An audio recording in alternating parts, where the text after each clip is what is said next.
নমস্কার, সাফ কথায় আমি আপনাদের সঙ্গে রয়েছি রূপা এবং আজকের সাফ কথার বিষয় হচ্ছে বাংলাদেশকে নিয়ে। চলছে বাংলাদেশ বিদ্বেষের বাংলাদেশ, গণতন্ত্রের গলায় পা তুলে কট্টরপন্থীদের বর্বরতা। জুলাই আন্দোলনের মুখে ওসমান হাদির মৃত্যু এবং বাংলাদেশে মৌলবাদীদের একেবারে পৈশাচিক উল্লাস, কট্টরপন্থীদের নিশানায় ভারতীয় দূতাবাস।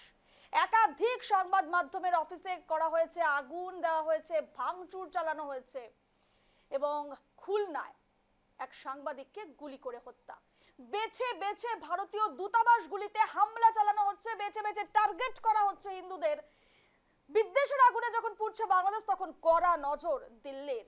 পাকিস্তানপন্থী মৌলবাদীদের দখলে ঢাকার রাজপথ। দেশের দুই প্রথম সারির পত্রিকা প্রথম আলো এবং ডেইলি স্টারের অফিসে এবং সাংস্কৃতিক কেন্দ্রে আগুন লাগিয়ে দেওয়া হয়, ভাঙচুর চালানো হয়। গতকাল রাত থেকে শুরু হয়েছে এই তাণ্ডব। বঙ্গবন্ধুর ধানমন্ডির বাড়িতেও চলেছে হামলা। কট্টর পাকিস্তানপন্থী উগ্র ইসলামপন্থী মৌলবাদীরা রাতভর তাণ্ডব চালিয়েছে। ছবি আপনাদের সকাল থেকে তুলে ধরছি একেবারে একের পর এক। রাজধানী কারওয়ান বাজারে অবস্থিত দেশের প্রভাবশালী দুই সংবাদ মাধ্যম দৈনিক প্রথম আলো, দ্য ডেইলি স্টারের কার্যালয়ে বৃহস্পতিবার রাতে ব্যাপক ভাঙচুর চালানো হয়। অগ্নিসংযোগের ঘটনা ঘটেছে এবং হামলার ঘটনায় পুরো এলাকায় চরম আতঙ্ক ছড়িয়ে পড়ে। আজও কিন্তু একেবারে প্রতিবাদের ছবি আমরা দেখেছি সকাল থেকে। বৃহস্পতিবার রাতে যে ছবি দেখেছি, যে ইনকিলাব মঞ্চের মুখপাত্র কট্টর পাকিস্তানপন্থী নেতা শরীফ ওসমান হাদির সিঙ্গাপুরে চিকিৎসাধীন অবস্থায় মৃত্যু হয় এবং এই খবর ছড়িয়ে পড়তে একেবারে উত্তেজিত জনতা বাংলাদেশের সর্বাধিক প্রচারিত এবং প্রকাশিত দৈনিক প্রথম আলো পত্রিকা অফিসে এবং পরে পাশের ইংরেজি দৈনিক ডেইলি স্টার নিউজ পেপার ভবনে হামলা, ভাঙচুর এবং আগুন লাগায়। শুধু তাই নয়, খুলনায় এক সাংবাদিককে গুলি করে হত্যা করে। তারপর যে খবর আমরা পেয়েছি, এক হিন্দু যুবক তাকে প্রথমে মারধর করা হয়, গাছে ঝুলিয়ে রাখা হয়, তারপর প্রত্যেকের সামনে, সবার সামনে একেবারে পুড়িয়ে দেওয়া হয়। মর্মান্তিক ছবি, যা আপনাদের সামনে আমরা তুলে ধরতে পারবো না। ঘটনার সূত্রপাত বৃহস্পতিবার রাত 9:30টার দিকে, যখন ইমদাদুল হক মিলন নামের এক সাংবাদিককে আরাঙ্গাটা থানাধীন ষোলোয়া বাজারে একটি চায়ের দোকানে বসেছিলেন। আপনাদের জানিয়ে রাখি, সেখানেও তার উপর হামলা চালানো হয় এবং সেই ঘটনায় দেবাশিস বিশ্বাস নামের আরো একজন আহত হয়েছেন বলে হাসপাতাল সূত্রে জানা গিয়েছে। তবে আজকের যে আলোচনার বিষয়, বর্তমান আমরা দেখেছি, আমরা নিউজ লাইভ বাংলা এর আগে খবর সম্প্রচার করেছে। শুধু কালকের ঘটনা নয়, এর আগে লাগাতার হুমকি আসছে বাংলাদেশ থেকে। আপনাদের জানিয়ে রাখি,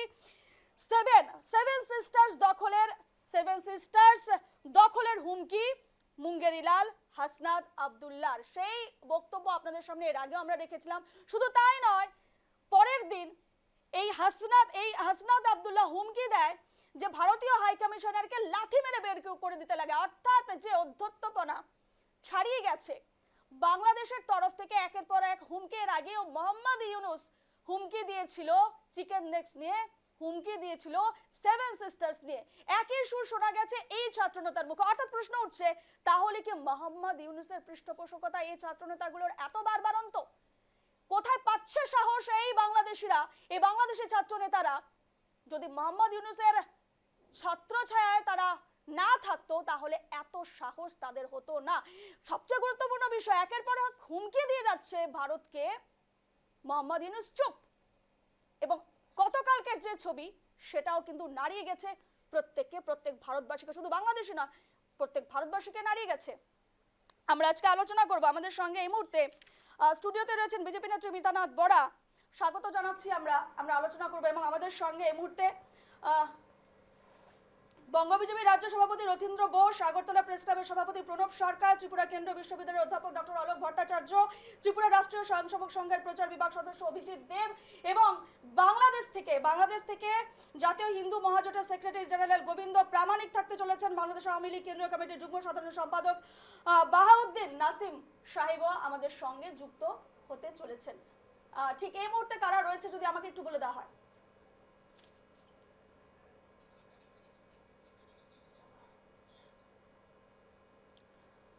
এই মুহূর্তে আমরা চলে যাব বাহাউদ্দিন নাসিম বাবুর কাছে। বাংলাদেশ থেকে রয়েছেন বাহাউদ্দিন বাবু। আপনাকে নিউজ লাইভ বাংলার আজকের সাফ কথায় স্বাগত জানাচ্ছি। বাহাউদ্দিন সাহেব, যে ছবি আমরা ভারতে বসে দেখলাম, আমাদের গা একেবারে শিউরে উঠেছে। একের পর এক সংবাদ মাধ্যমকে টার্গেট করা হয়েছে, সংবাদ মাধ্যমের অফিসকে টার্গেট করা হয়েছে, সাংবাদিক সাংবাদিককে টার্গেট করা হয়েছে এবং এক হিন্দু যুবককে যেভাবে পুড়িয়ে মারা হয়েছে, কি বলবেন?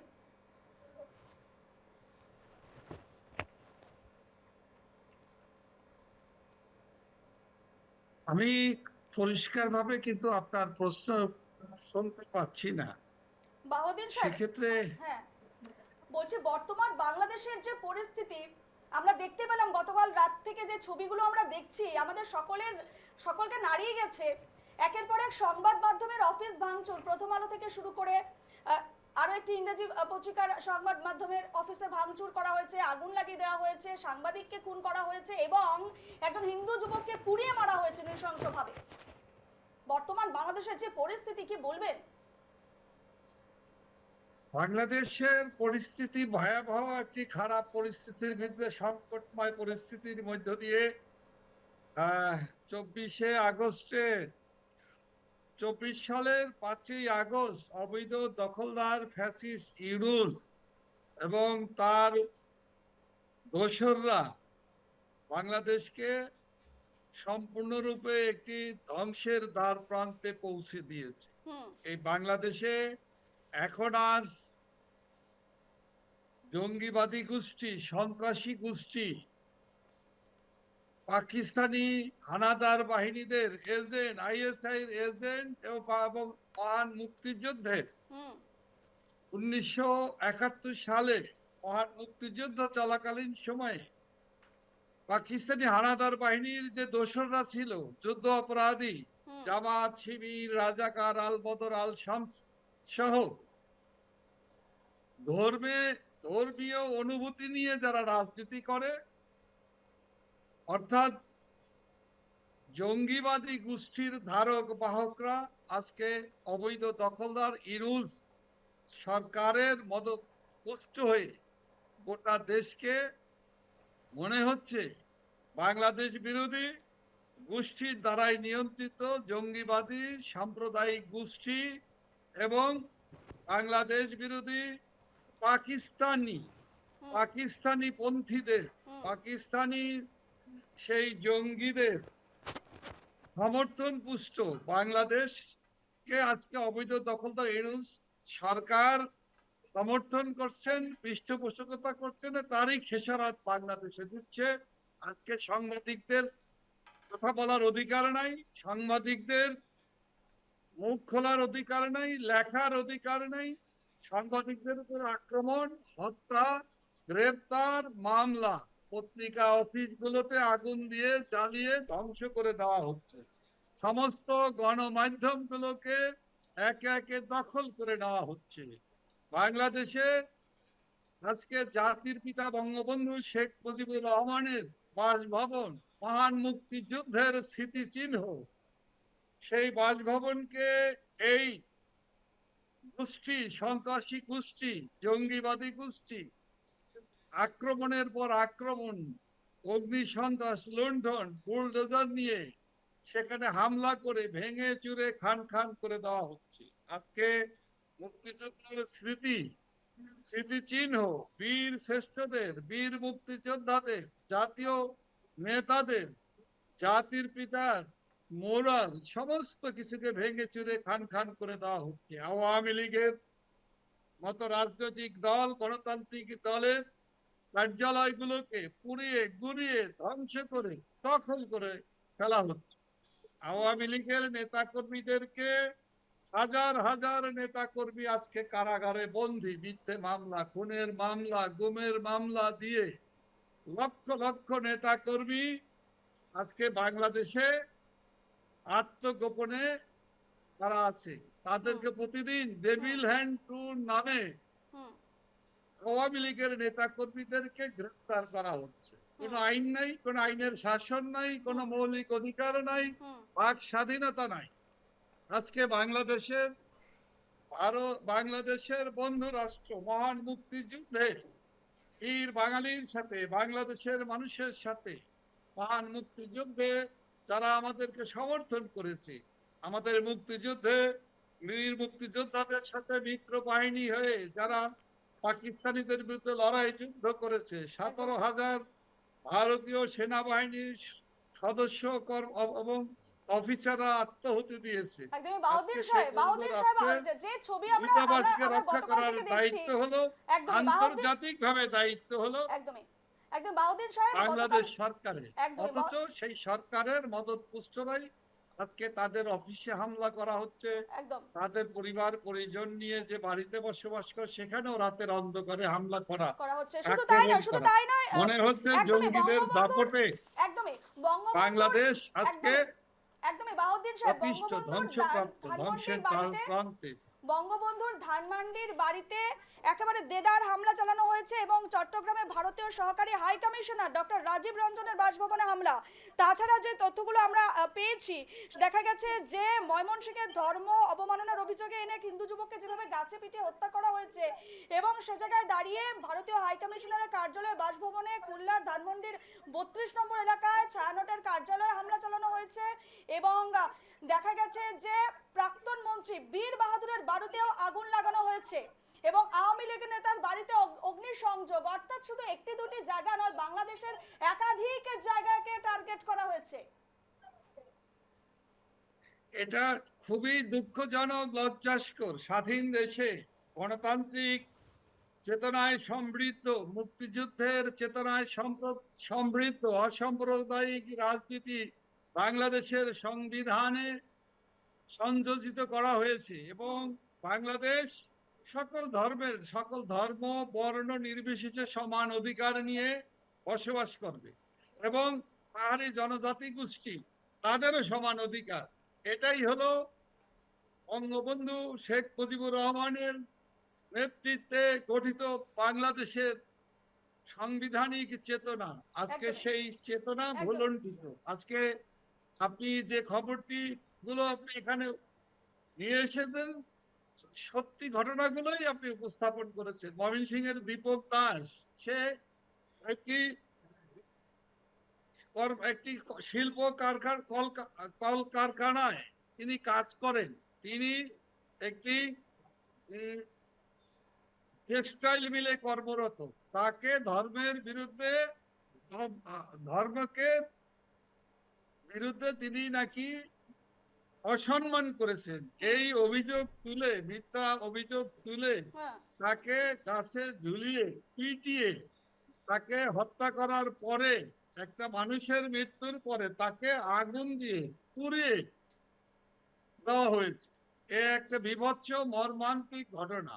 একদম আমরা যে কোনো হত্যাকাণ্ডের তীব্র নিন্দা করি। হুম আর ধর্মীয় বেশ সংখ্যালঘুদের উপরে গত বেশ 5ই আগস্টের পর থেকে ধর্মীয় সংখ্যালঘুদের হুম উপরে, হুম হিন্দু ধর্মাবলম্বীদের উপরে হুম নির্যাতনটা হুম এই অবৈধ বেশ দখলদার বেশ, ইউনূস আপনি সঙ্গে সরকার এবং থাকুন, তার আপনি সঙ্গে দোসররা থাকুন একে একে বাহাউদ্দিন করে সাহেব, যাচ্ছে। আপনি সঙ্গে থাকুন। আমাদের সঙ্গে অন্য গেস্টরা রয়েছে, অন্য অতিথিরাও রয়েছে আমাদের সঙ্গে। আমাদের অসম থেকে রয়েছেন বিজেপি নেত্রী মিতানাথ বরা। মিতাদির কাছে যাবো। মিতাদি, যে পুরো বিষয়টা আমি প্রত্যেকে এখন জানি যে বাংলাদেশের কাল রাত থেকে কি হয়েছে, এছাড়াও বাংলাদেশের বুক থেকে বারবার কিন্তু ভারতবর্ষকে এবং নর্থ ইস্টকে, বিশেষ করে উত্তর পূর্ব ভারতকে বিচ্ছিন্ন করার একটা হুমকিও আসছে। অর্থাৎ ভারত বিদ্বেষী স্লোগান শোনা যাচ্ছে বাংলাদেশের বুকে।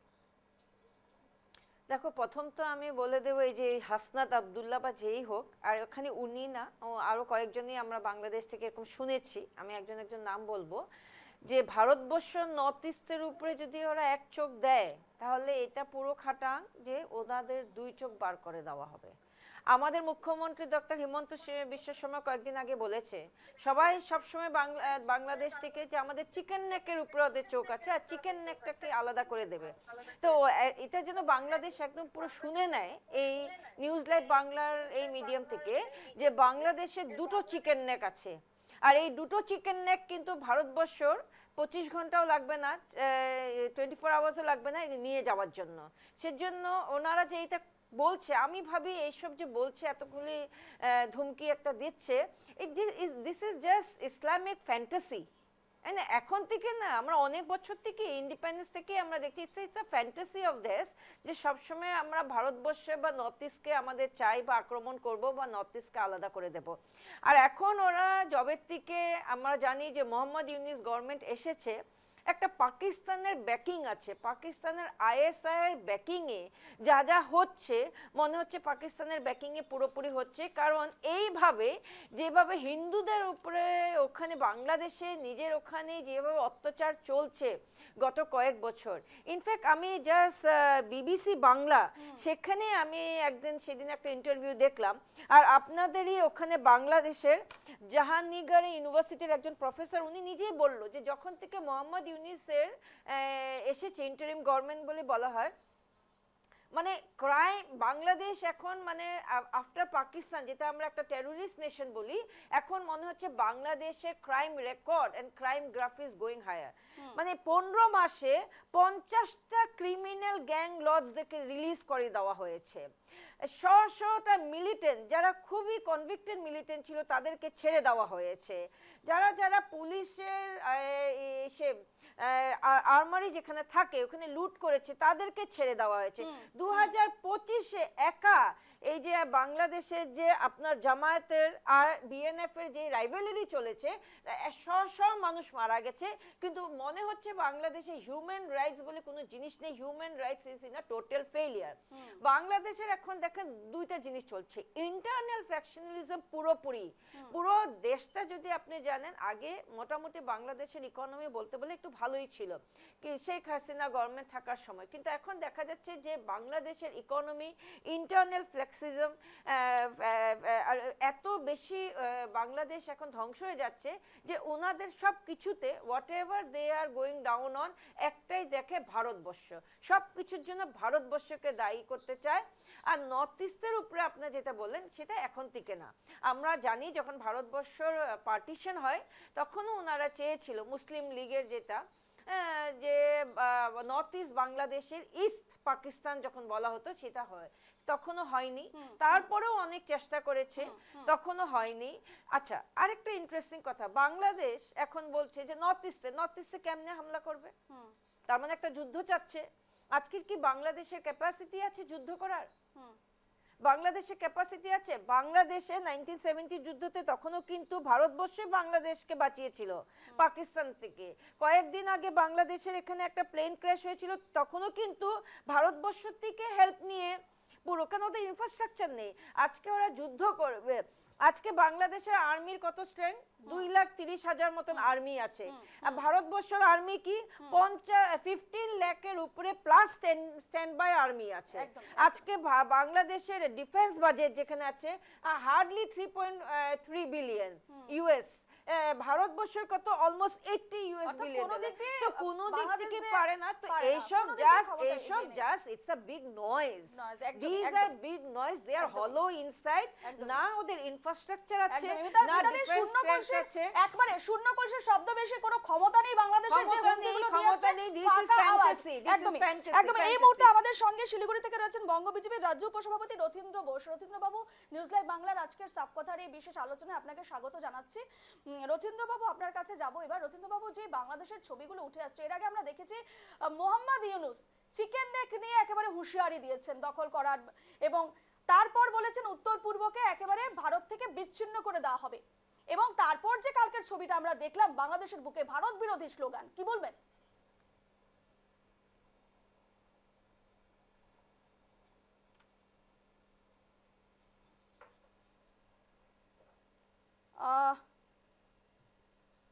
রথীন্দ্র বাবু হয়তো আমার কথা শুনতে পাচ্ছেন না। আমি এবারে ত্রিপুরায় যাব, আগরতলায় যাব, যেখানে প্রণব সরকার রয়েছেন, আগরতলা প্রেস ক্লাবের সভাপতি প্রণব বাবু রয়েছেন আমাদের সঙ্গে। একই প্রশ্ন করব প্রণব বাবুকে, উত্তর পূর্বকে বিচ্ছিন্ন করার হুঁশিয়ারি, এবং যেমনটা এর আগেও মোহাম্মদ ইউনূস চিকেন নেক নিয়ে একেবারে হুঁশিয়ারি দিয়েছিলেন, একই সুর শোনা গেছে এই যে ছাত্রনেতা হাসনাত আব্দুল্লাহর মুখে। এবং এরপর গতকাল যে ছবি আমরা দেখে আসছি, গতকাল থেকে বাংলাদেশের বুকে যেভাবে জ্বলছে আগুন, ভারত বিদ্বেষী স্লোগান, কি বলবেন? আমি আপনাদের আলোচনা শুনছিলাম, আমি একটা জিনিস বুঝতে পাই না আপনারা কেন এটাকে এত গুরুত্ব দিচ্ছেন। হাসনাত আব্দুল্লাহ একটা অসভ্য ছেলে, ইউনূস সুদখোর, এবং ইউনূস বাংলাদেশে ছিল না, ও একটা আমেরিকার দালাল, পাকিস্তানের দালাল। ও কি বলল ভারতকে? আপনি দেখেছেন ভারতের কোথাও কোনো মুভমেন্ট হয়েছে? পাকিস্তানের সব লোক নেমে গেছে, ওরা ওদের দেশে চিৎকার দিচ্ছে, তো ভারতের কি যায় আসে? একটা কথা আছে না একটা কথা আছে না, ওই হাতি যায় বাজার কুত্তা ভোগে হাজার, ওই ওরা কুত্তার জাত, ওরা হাজার ভাবে ভুগছে, তো ওদেরকে একদম। গুরুত্ব দেওয়ার কিছু নেই। আমি এত ওদেরকে গুরুত্ব দেওয়া মানে ওদেরকে বেশি, আপনি দেখেন হাসনাত আব্দুল্লাহ কার লোক, হাদি কার লোক, হাদি পাকিস্তানের লোক, হাদিকে কে মারলো? ওরা মারলো হাদিকে। হাসনাত আব্দুল্লাহ একটা অসভ্য বাচ্চা ছেলে একটা, ও যদি ভারত সম্পর্কে কথা বলে, এটা কি আজকে বিশ্ব মানচিত্রে ভারত কোথায় দাঁড়িয়ে আছে? আজকে বিশ্বের মধ্যে 2-3 নম্বরের শক্তিশালী দেশ ভারত, অর্থনীতি থেকে শুরু করে সবকিছুতে। এখানে একটা কি বাংলাদেশ কি বললো এবং সুৎকুর কি বললো, একটা অসভ্য হাসনাত কি বললো, হ্যাঁ এটা হিন্দুদের উপর যারা অত্যাচার করছে, হিন্দুদের যারা হত্যা করছে, সাংবাদিকদের যারা হত্যা করছে, প্রথম আলোকে পুড়িয়ে দিয়েছে, ডেলি স্টারকে পুড়িয়ে দিয়েছে, এটা উদ্বেগজনক। এটা গণতন্ত্রের পক্ষে, সারা বিশ্বের একদমই, গণতন্ত্রের পক্ষে একটা উদ্বেগজনক ঘটনা। এবং একদম এটা নিয়ে বেশি আলোচনা করা দরকার। আজকে যারা বলছে, যারা ভারতের যারা সংখ্যালঘুদের জন্য, ভারতের সংখ্যালঘুরা কোথায় আছে? ওরা কেন মুখ খুলছে না আজকে? যারা বাংলাদেশের যারা সংখ্যালঘুদের উপর যখন অত্যাচার হচ্ছে, বাংলাদেশের সংখ্যালঘুদের যখন হত্যা করা হচ্ছে, যখন এই ভারতের যারা সংখ্যালঘু আছে, ওরা কেন চুপ করে আছে? একদম।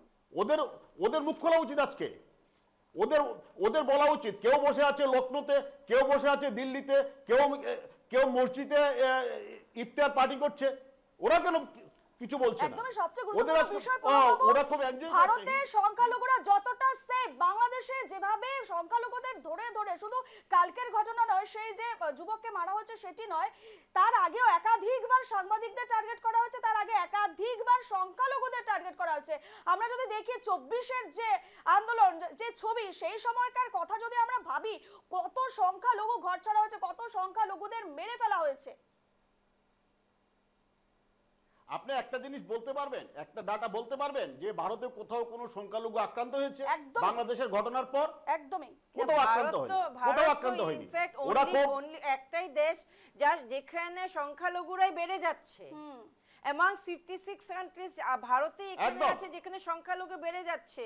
আজকে বাংলাদেশে ওদের সংখ্যালঘুরা নাইকিয়া হয়ে গেছে, 25% থেকে এখন না না 3%, আপনারা পাকিস্তানে শুনুন 0। শুনুন ইনফ্যাক্ট ভারতে শুনুন তো ওরা শুনুন, বেঁচে আছে ভালো করে।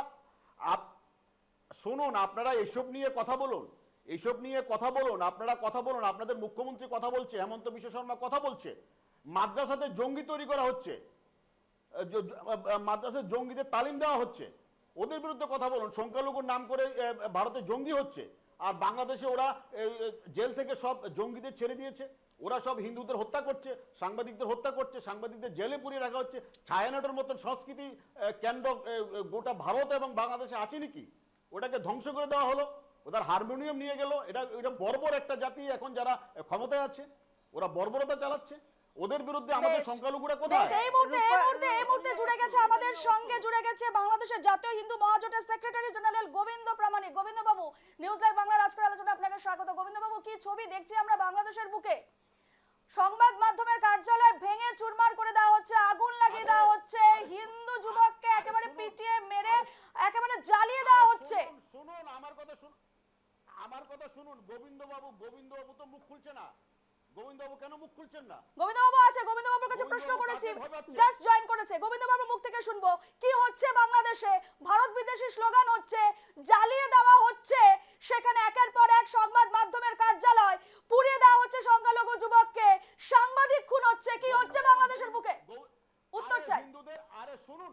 শুনুন হিন্দুদের যে হত্যা করা হয়েছে, গোবিন্দবাবুর কোনো স্টেটমেন্ট দেখেছেন? গোবিন্দবাবু আছেন আমাদের সঙ্গে, প্রণব বাবু গোবিন্দবাবু সঙ্গে আছেন। গোবিন্দবাবুর মুখে শুনবো কি হচ্ছে এখন বাংলাদেশে। আপনার বাড়িতেও? না আমার বাড়িতে করবে। ওইটা আমি দেখতেছি, ওইটা আমি দেখবো না। গোবিন্দবাবু শোনা যাচ্ছে?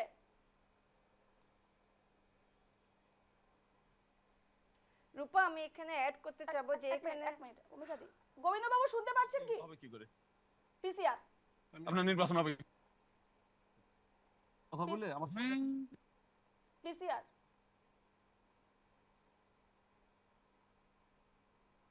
গোবিন্দবাবুর কি যোগাযোগ বিচ্ছিন্ন হয়েছে?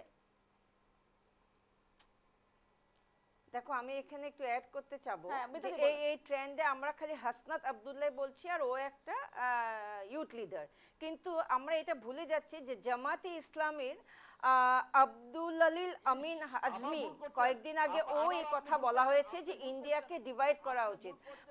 মাহফুজ আলাম ও ইউনিসের একটা স্টুডেন্ট উইং এর ও এই কথাটা বলেছে, ও পরে দিয়ে কিন্তু ওর নিজের এটা স্টেটমেন্টটা ডিলিট করেছে, তাই না? কর্নেল আব্দুল হক সেম স্টেটমেন্ট বলে যাচ্ছে, কিন্তু সেই জন্য যেটা বোঝা যাচ্ছে যে এখানে পাকিস্তানের আইএসআই এর আর জামাতে ইসলামীর যেটা একটা ব্যাকফুট দিয়ে চলছে। এখন যে এই যে ছাত্র একটা নতুন পলিটিক্যাল পার্টি, এটা এখন শেষ একটা জাস্ট স্টুডেন্ট অর্গানাইজেশন থাকে নেই, ও কিন্তু একটা টেররিস্ট ব্যাকিং এ আছে, আর সেই জন্য এই কথা বলছে। It is a series of the same talk and the same statement. আগেও বলেছে the peace won't come until India is divided, তারপরে বলেছে যত পর্যন্ত নর্থ ইস্টকে আমরা ডিভাইড না করব, নিয়ে না নেওয়া হবে, তখন আমরা শান্তি পাবো না। যখন মোহাম্মদ ইউনিস চায়নাতে গেছিল তখনও উনি চায়নাকে বলেছে is access to the Indian Ocean China can have, and it is only through north east. North ইস্টকে নিয়ে গেলে চায়না ডাইরেক্ট অ্যাক্সেস পাবে। আর অক্টোবরেও আমরা দেখেছি যখন পাকিস্তানের এসেছিল আর্মি টপ লিডার্স বাংলাদেশে, তখন ইউনিসে একটা ম্যাপ দিয়েছিল, আর সেই ম্যাপে বাংলাদেশের ম্যাপে নর্থ ইস্টকে দেখানো হয়েছে। So we should not take it lightly, though we are very aware of the fact যে বাংলাদেশ এখন খালি নাটকই করছে, আর বাংলাদেশ পুরোপুরি মানে বাংলাদেশ নিজে বুঝতে পারছে না যে বাংলাদেশ কি স্টেটে যাচ্ছে, because this is just Pakistan's narrative. আর পাকিস্তান একটা টেররিস্ট অর্গানাইজেশন, একটা টেররিস্ট কান্ট্রি। পাকিস্তান আজকের দিনে তার কোনো একটা স্ট্যান্ডিং নেই ওয়ার্ল্ড ইকোনমিতে। পাকিস্তান পুরো শেষ হয়ে যাচ্ছে, এখন নিজে বাংলাদেশকেও নিয়ে ডুবাবে। বেশ বেশ, আমার সঙ্গে আর এই মুহূর্তে হ্যাঁ প্রণব বাবু বলুন। আমার কথা শুনুন, একটু শুনুন, আমার কথা শুনুন। হাসনাত আব্দুল্লাহকে কোনোভাবে ইয়ুথ লিডার বলা উচিত না দিদিমণি। হাসনাত আব্দুল্লাহ একজন জঙ্গি extremist youth. Hasnat Abdullah agent of ISI, Pakistan ISI. Absolutely Hasnat আব্দুল্লাহকে এরকম গুরুত্ব দেওয়ার মতন কিছু নেই। আপনারা যেটা দাবি তুলবেন, দাবি তোলা উচিত। আপনাদের মুখ্যমন্ত্রীকে বলুন, আপনারা আওয়াজ তুলুন, বাংলাদেশকে যাতে বর্তমান যারা চালাচ্ছে যাতে সন্ত্রাসবাদী রাষ্ট্র হিসেবে ঘোষণা করা হয়। কারণ টোটাল পাকিস্তানের যারা জঙ্গিরা আছে ওরা টোটাল কবজা নিয়ে গেছে, এখন টোটাল কবজা নিয়ে গেছে। এইসব চিকেন নেকের গল্প বলে ওরা নিজেদের টিআরপি বাড়াতে চাইছে বিশ্বের। বাংলাদেশের আজকে কি আছে? ওরা শুধু জঙ্গি, কিচ্ছু নেই। ওদেরকে শুধু এই যে হাদির কথা বলছেন, হাদি তো পাকিস্তানের লোক, এখন বাংলাদেশকে সবাই বলা উচিত যে একটা সন্ত্রাসবাদী রাষ্ট্র হিসাবে পাকিস্তানকে ঘোষণা করা উচিত। এটা একটা দেখবেন একদিন এটা সন্ত্রাসবাদী রাষ্ট্র হিসাবে পরিগণিত হবে, এবং দেখবেন কোনো হিন্দু বাংলাদেশে থাকতে পারবে না। এখন কমে 6% এসছে, কোনো হিন্দু থাকতে পারবে না। তাহলে ভারতে যারা মসজিদে যারা পড়ছে, যারা রয়ে গেছে আমাদের সংখ্যালঘু নেতারা, ওদেরকে জিজ্ঞেস করুন না, ওদেরকে আপনি টক শোতে আনুন না, আপনারা নিউজ লাইভে টক শোতে আনুন, ওদেরকে জিজ্ঞেস করুন ওদের প্রতিক্রিয়া জানতে চান, কেন ওরা চুপ করে আছে। এই মুহূর্তে আমাদের সঙ্গে প্রণব বাবু, ওদেরকে জিজ্ঞেস করুন। একদমই। আমরা আরেকজন আমাদের সঙ্গে অতিথি রয়েছেন ত্রিপুরা কেন্দ্রীয় বিশ্ববিদ্যালয়ের অধ্যাপক ডক্টর অলোক ভট্টাচার্য। অলোক বাবু, আপনার কাছে আসবো। অলোক বাবু, শুনলেন আমাদের ঠিক আলোচনার আজকের বিষয় তো আপনি জানেনই, এবং যেভাবে জ্বলছে বাংলাদেশ, কোথায় গিয়ে নেমেছে বাংলাদেশ, একদিকে হুমকি দিচ্ছে ভারতকে, উত্তর পূর্ব ভারত নাকি বিচ্ছিন্ন করে নেবে, অন্যদিকে যেভাবে একের পর এক সংবাদ মাধ্যমের কার্যালয় ভাঙছে, জ্বালিয়ে দিচ্ছে, কার জন্য না, পাকিস্তানপন্থী নেতা শরীফ ওসমান হাদির মৃত্যু ঘিরে এই ধরনের একেবারে তোলপাড় চলছে বাংলাদেশে। ভাবা যায়? ঠিকই বলেছেন। তবে বাংলাদেশের যে ঘটনাবলী, সংবাদপত্র অফিসে আক্রমণ বা নর্থ ইস্ট চিকেন নেকে যে হুমকি, এগুলি হাসিনা পরিবর্তিত বাংলাদেশের রাজনীতিতে কোনো বিচ্ছিন্ন ঘটনা নয়। কোনো শক্তি যখন গণতন্ত্রের বিপরীত পথে ক্ষমতায় আসে, তখন তার বৈধতা প্রতিষ্ঠা করার জন্য ওই শক্তিগুলো হাতের কাছে যা পায় তাকেই কাজে লাগায়। আপনি হয়তো লক্ষ্য করে থাকবেন, মোহাম্মদ ইউনিস ক্ষমতায় আসার পরেই চীন সফরে গিয়ে আপনার চিকেন নেক সম্পর্কে মন্তব্য করেছিলেন। একদম। তো পরবর্তী সময়ে যে ছাত্রনেতারা কথাগুলো বলছেন সেটা মোহাম্মদ ইউনূসের পরিকল্পিত বাগানে ফল। ফুল তোলার মতো। একদম একদম। এক, দ্বিতীয়ত হচ্ছে যে দেখুন, একজন ছাত্রনেতার মৃত্যুর পরিপ্রেক্ষিতে বাংলাদেশের দুটো গুরুত্বপূর্ণ সংবাদপত্র প্রতিষ্ঠানের উপর যে আক্রমণ, এটার সাথে কোনো সংযোগ নেই। কিন্তু অপরাধীরা বা গণতন্ত্রের বিপরীত পথে যারা হাঁটে তারা সর্বদাই বিশ্বের বিভিন্ন জায়গায় সংবাদপত্রকে আক্রমণ করে নিজেদের প্রচারণার কৌশল হিসেবে এটা ভালো কাজ যতটা প্রচার না পায়, নেগেটিভ এটা কাজ, খারাপ নেতিবাচক কাজ। খবরগুলো বেশি প্রচার পায় এবং নিজেদেরকে একটা প্রতিষ্ঠিত বেশি করতে পরিমাণে নিজের প্রচার দেশকে সামনে আনার জন্য বিশ্ব দরবারে এই ধরনের ষড়যন্ত্র, এই ধরনের চক্রান্ত। আরো একটি বিষয় উল্লেখ হচ্ছে যে সামনে নির্বাচন হচ্ছে, তাহলে কি নির্বাচনকে ঠেকাতে কোথাও না কোথাও ইউনূস, মোহাম্মদ ইউনূসের রণনীতি বা চক্রান্ত বা ষড়যন্ত্র, এই বিষয় না, কিন্তু এখন প্রশ্ন উঠছে। বিষয়টা হচ্ছে রণনীতিগত দিক থেকে ভারতবর্ষের অবস্থানটা কি। বাংলাদেশের সৃষ্টি করেছে ভারতবর্ষ, একদম বাংলাদেশের মানুষের পাশে দাঁড়িয়েছে ভারতবর্ষ। আজকে যারা গুটি কয়েক মানুষ ভারতবর্ষের বিরুদ্ধে কথা বলছে তারা বাংলাদেশের প্রকৃত জনতার প্রতিনিধি নন। আওয়ামী লীগকে বাদ দিয়ে বাংলাদেশের জনতা হতে পারে না এখনো পর্যন্ত। কাজেই বাংলাদেশ এখনো পর্যন্ত আমাদের শত্রু নয়। আমাদের শত্রু হচ্ছে যারা বাংলাদেশের কিছু মানুষকে ষড়যন্ত্রের পথে কাজে লাগাচ্ছে, বিপথে পরিচালিত করছে সেই তাদেরকে। মূল শক্তিটিকেই আমাদের উৎপাদন করতে হবে। একদম আপনি ঠিক বলছিলেন যে পাকিস্তান হচ্ছে নাটের গুরু।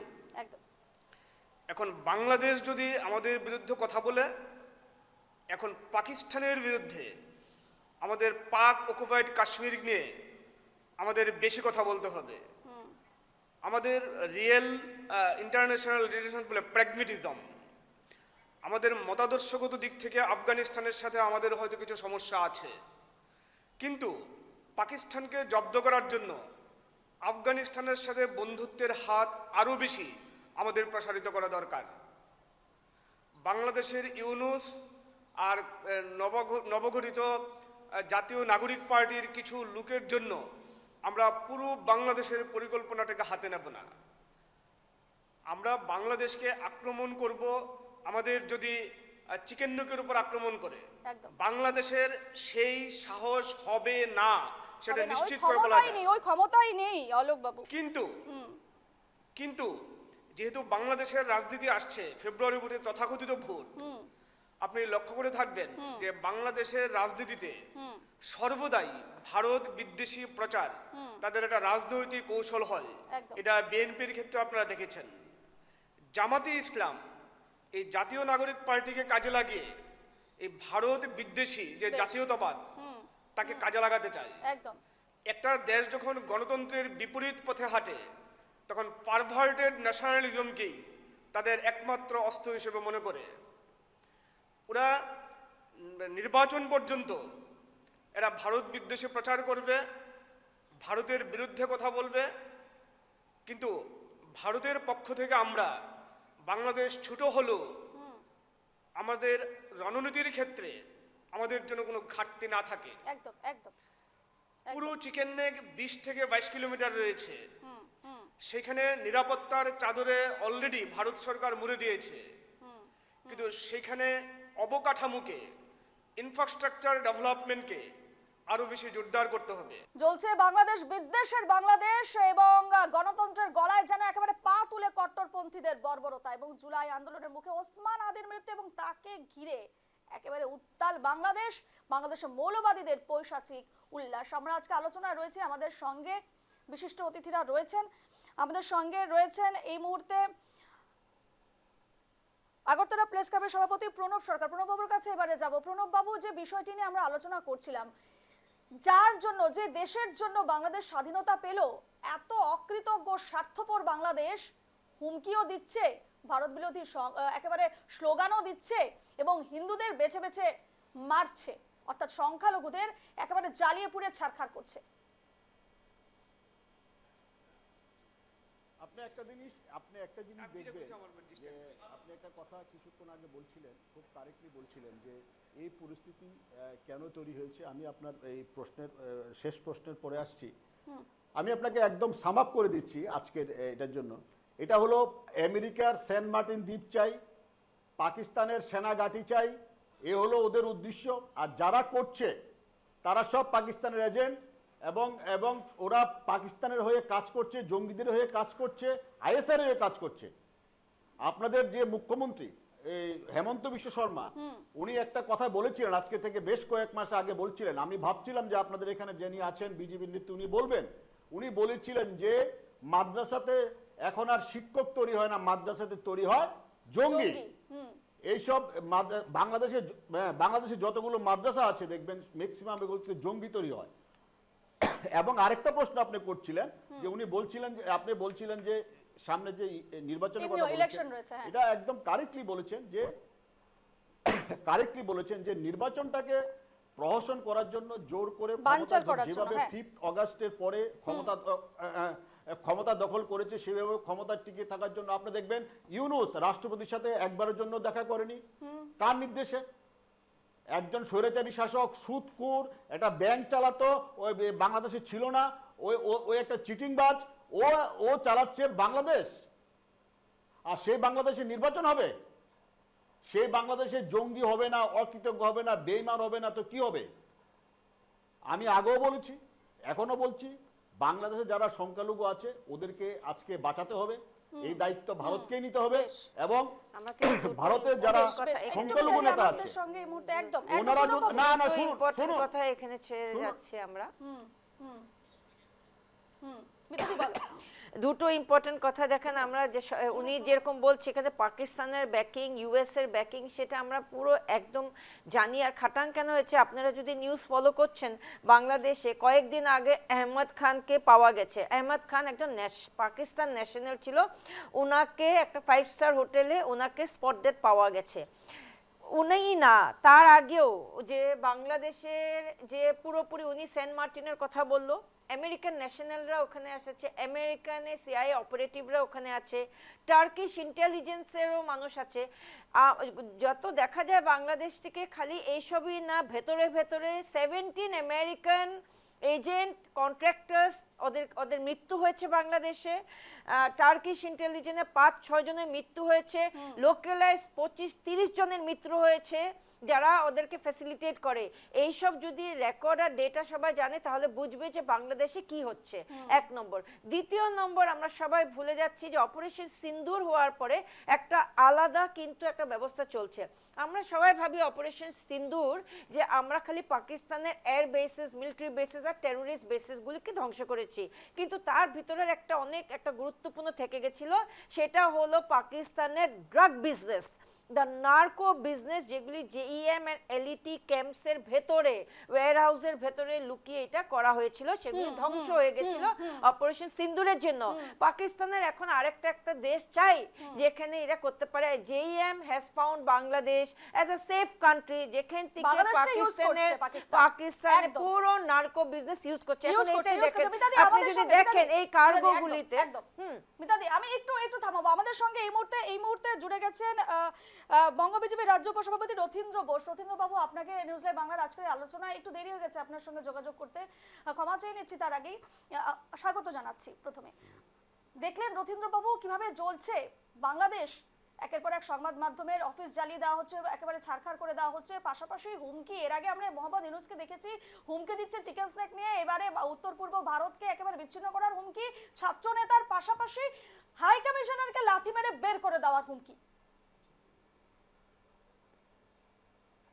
রথীন্দ্র বাবু,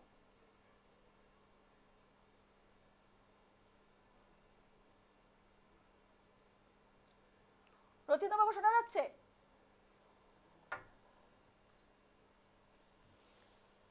রথীন্দ্র বাবু শোনা যাচ্ছে? রথীন্দ্র বাবু, বাংলাদেশের সাথে পশ্চিমবঙ্গের সবচেয়ে বড় পিসার একটু যোগাযোগ করে ওনার অডিওটা আনার চেষ্টা করো, ওনার অডিও আসছে না। আমি একটা কথা বলতে চাই, আমি একটা কথা বলতে চাই, আপনারা যারা আছেন এখানে যারা বসে আছেন, আমি একটা কথা বলতে চাই। হ্যাঁ, বলুন, এখন বলুন, এগুলো বলুন। তো সবাই সবকিছু জানে, সিন্দুর জানে, সবাই সবকিছু। এখন যে সময়টা, এখন বিপন্ন সময়, কার বিপন্ন সময়?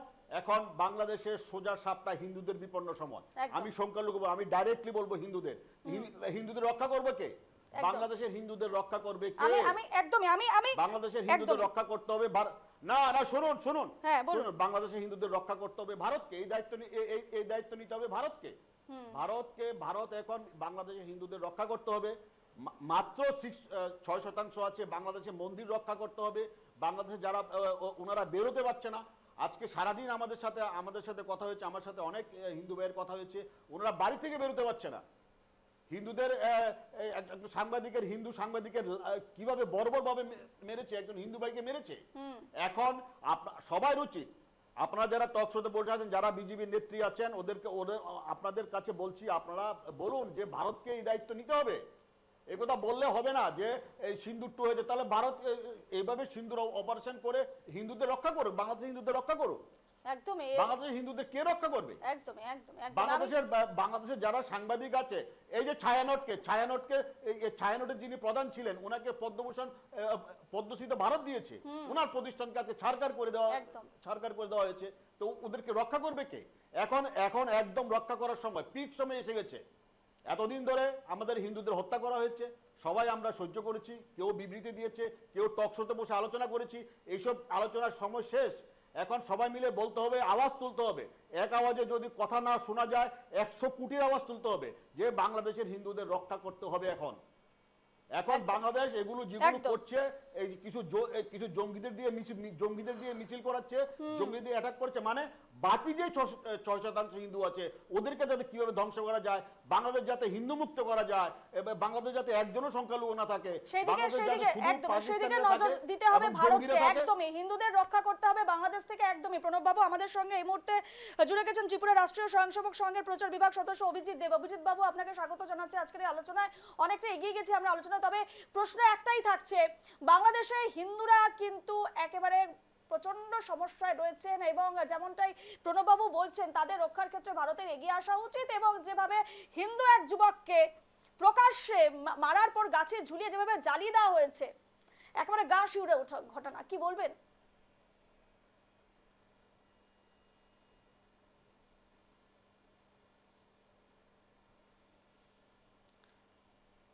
অভিজিৎ বাবু, শোনা যাচ্ছে?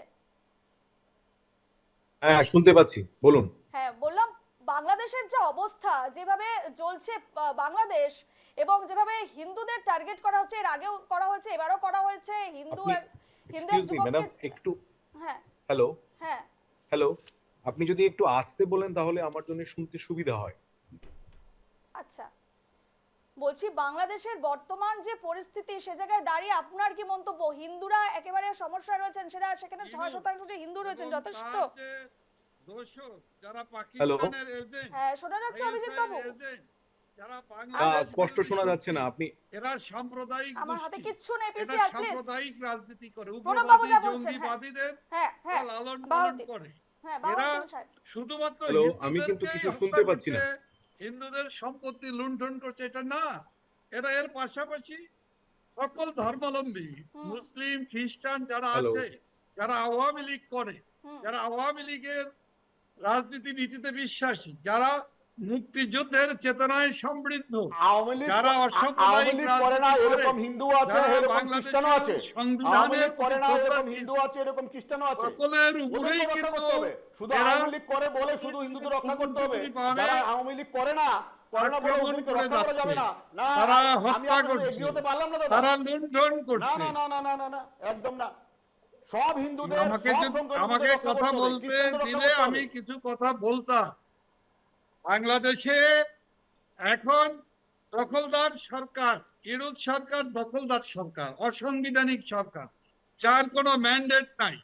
তারা সন্ত্রাসী কায়দায়, জঙ্গি কায়দায় রাষ্ট্র ক্ষমতা দখল করেছে।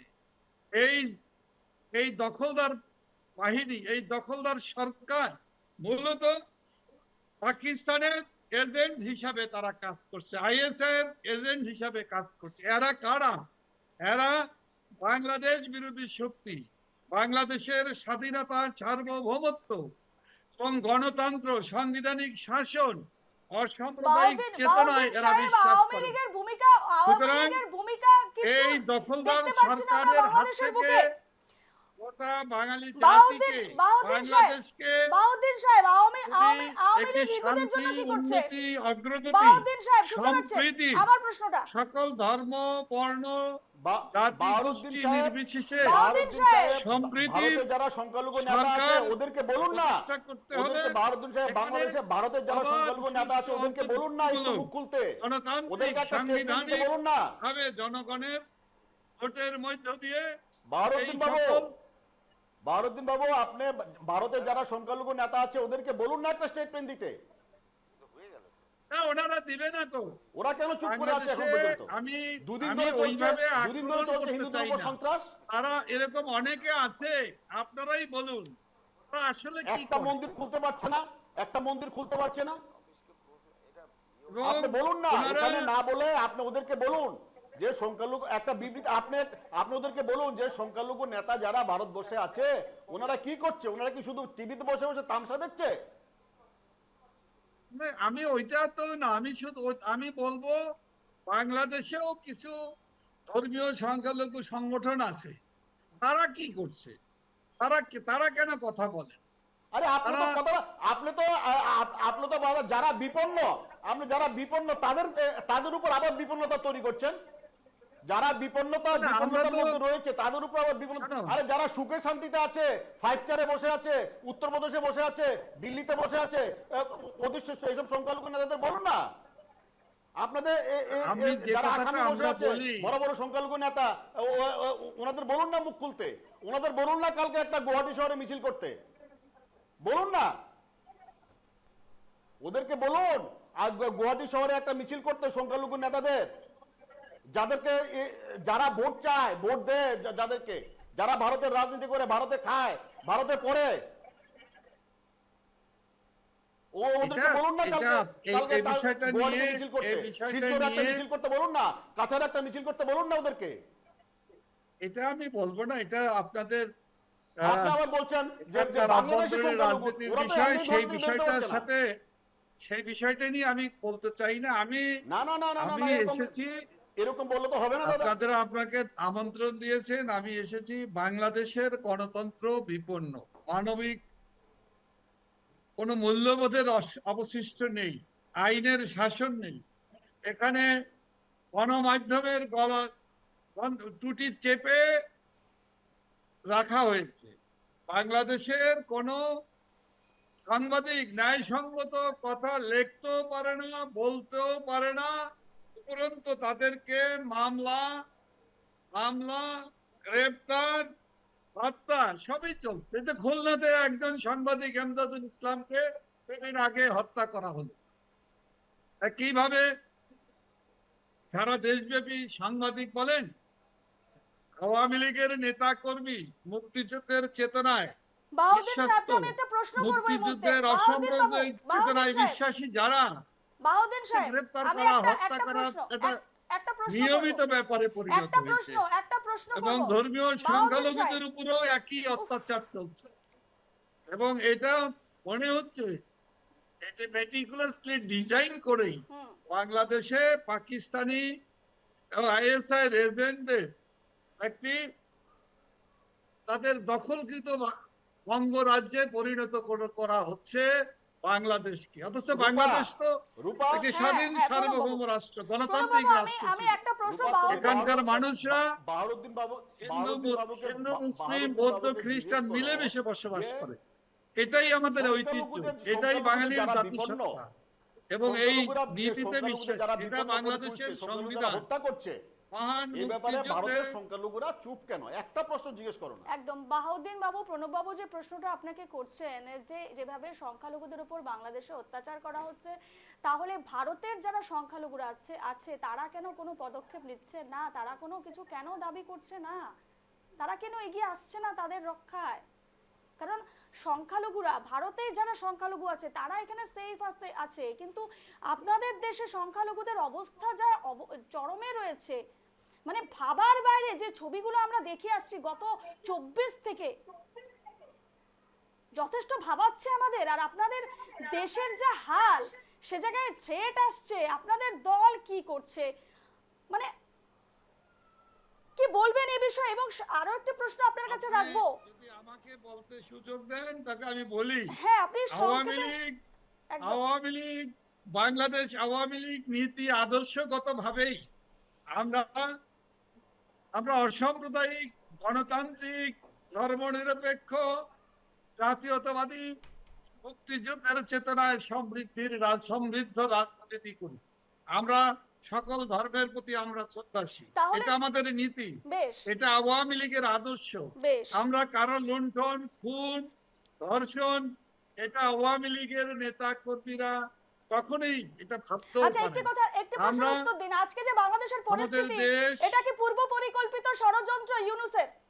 আপনাদের কি মনে এটা হচ্ছে? হচ্ছে যা আরে হচ্ছে বাংলাদেশে আরে রূপা 2024 সালে বাংলাদেশের যে 5ই তুমি বলতে বলো আগস্টের না, বাংলাদেশে আগে যে থেকেই হিন্দু শুরু সংখ্যা হয়েছে কমেছে। চক্রান্ত, কোন সরকার আমলে নির্লজ্জা, কত কমেছে? আরই সেই বিএনপি শাসনে meticulous কত কমেছে? ডিজাইন আওয়ামী লীগের শাসনে কত বাংলাদেশে কমেছে? ধারাবাহিকভাবে বাংলাদেশের চলছে। হিন্দুরা কোথায় গেল? এই হত্যাকাণ্ডের সাথে, একদম এই প্রশ্নগুলোর প্রতিটি উত্তর তিনি দিতে ধর্ষণের চাইছেন না, সাথে, একই কথা বারবার উনি প্রতিটি বলছেন। লুণ্ঠনের সাথে, প্রতিটি অগ্নি সন্ত্রাসের সাথে, এবং বঙ্গবন্ধু বাসভবন, যেটা মুক্তিযুদ্ধের স্মৃতিচিহ্ন, এই জাদুঘরটিকে বারবার আক্রমণ করার মানেটাই হলো মুক্তিযোদ্ধাদের উপর আঘাত করা, মুক্তিযুদ্ধে যারা শহীদ হয়েছে তাদেরকে অসম্মান করা, যায় যে লক্ষ লক্ষ মা বোনেরা স্বপ্নভানির আরে এগুলো আমরা জানি তো। বিনিময়ে আমরা এগুলো স্বাধীনতা আমরা পেয়েছি, সবাই জানে, সেই দেশবাসী মা জানে, বোনদেরকে বিশ্ববাসী জানে। অসম্মান করা। কিন্তু এখন তাই না? যেসব হিন্দুরা যারা বিপন্ন আমাদের অবস্থায় আছে, বাড়িঘর থেকে মুক্তিযুদ্ধে বেরোতে পারছে না, তাহলে সমর্থন ওরা কোথায় করেছে, যাবে? সহযোগিতা একদমই। করেছে, অসুরক্ষিত ওরা এখন কি করবে? রয়েছে, এবং অসুরক্ষিত আমাদেরকে রয়েছে আশ্রয় বাহাউদ্দিন দিয়েছে, সাহেব। খাদ্য দিয়েছে, বাহাউদ্দিন অস্ত্র সাহেব, দিয়েছে, ট্রেনিং বাহাউদ্দিন দিয়েছে। সাহেব, সেই বাংলাদেশে ভারতবর্ষকে, হিন্দুরা অসুরক্ষিত। সেই ভারতের যেই প্রতিও যেই অসম্মান প্রদর্শন করা এবং ভারত বিরোধী একটি মুষ্টিমেয় ন্যায় মুষ্টিমেয় বিরোধী হিন্দু রয়েছে বাংলাদেশে বাংলাদেশে। বিরোধী বাহাউদ্দিন করা, সাহেব, খণ্ডিত করা, মুষ্টিমেয় মুষ্টিমেয় হিন্দু রয়েছে বাংলাদেশে, ব্যর্থ রাষ্ট্রে পরিণত সংখ্যালঘু করে মুষ্টিমেয় রয়েছে, তাদের পাকিস্তানিদের নিরাপত্তা, তাদের কাছে সুরক্ষা। বাংলাদেশকে বাহাউদ্দিন বাংলাদেশের সাহেব, যদি সমস্ত আমার কথা কিছুকে আপনি সঁপে শুনতে দেওয়াই হলো পাচ্ছেন, প্লিজ উত্তর এই দিন। জঙ্গি সরকার, এই মব সন্ত্রাসী বাহাউদ্দিন সরকারের বাবু, যদি আমার প্রশ্ন একমাত্র শুনতে পাচ্ছেন, আমি লক্ষ্য উদ্দেশ্য। এত চিৎকার করে বলছি তারা আপনারা চিকেন নেটকে দখল করবে, আক্রমণ করবে, চিকেন নেট দখল করে নিবে। যে যারা বলে তাদের সাথে আসলে তো বাংলাদেশের জনগণ নাই। ইউনূস সাহেব যে কথা বলেন চীনে, যে কথা বলেন বিভিন্ন দেশে বিনা কারণে তিনি রাষ্ট্রীয় পয়সা খরচ করে, যে উনি যে বলেন সবকিছু উস্কানিমূলক। এটা গোটাটাই বাংলাদেশের 17.5 কোটি মানুষের নিরাপত্তা বিরুদ্ধে। শুধু এই আমার বাংলাদেশের নিরাপত্তা নয়, এই অঞ্চলের দক্ষিণ পূর্ব এশিয়ার নিরাপত্তা নিয়েও উনি এক ধরনের ছেলে খেলা শুরু বেশ, করছেন। আমাদের হাতে এটাকে একদম সময় নেই, বাংলাদেশের একদম মানুষ একদম এটাকে সময় নেই, সমর্থন একদম করে সময় না। নেই। বাহাউদ্দিন সাহেব, একদম সময় নেই, আমাদের এই আলোচনা এখানেই শেষ করতে হচ্ছে। এবং রথীন্দ্র বাবুর সঙ্গে শেষ পর্যন্ত আমরা যোগাযোগ করতে পারলাম না, তিনি স্ক্রিনে আছেন কিন্তু আমাদের সঙ্গে কথা হয়ে উঠতে পারলো না, তার জন্য আমরা অনস্ক্রিন আমি ক্ষমা চাইছি রথীন্দ্র বাবুর কাছে। তিনি ছিলেন এতক্ষণ আমাদের সঙ্গে, কিন্তু ওনার সঙ্গে আমাদের কথা হলো না টেকনিক্যাল সমস্যার জন্য। তবে যারা আমাদের আলোচনায় আজকে ছিলেন, বিজেপি নেত্রী মিতানাথ বড়া এবং আগরতলা প্রেস ক্লাবের সভাপতি প্রণব সরকার এবং ত্রিপুরা কেন্দ্রীয় বিশ্ববিদ্যালয়ের অধ্যাপক ডক্টর অলোক ভট্টাচার্য ছিলেন, এবং ছিলেন আমাদের সঙ্গে বাংলাদেশ আওয়ামী লীগ কেন্দ্রীয় কমিটির যুগ্ম সাধারণ সম্পাদক বাহাউদ্দিন নাসিম বাবু। প্রত্যেককে আজকে ধন্যবাদ জানাচ্ছি।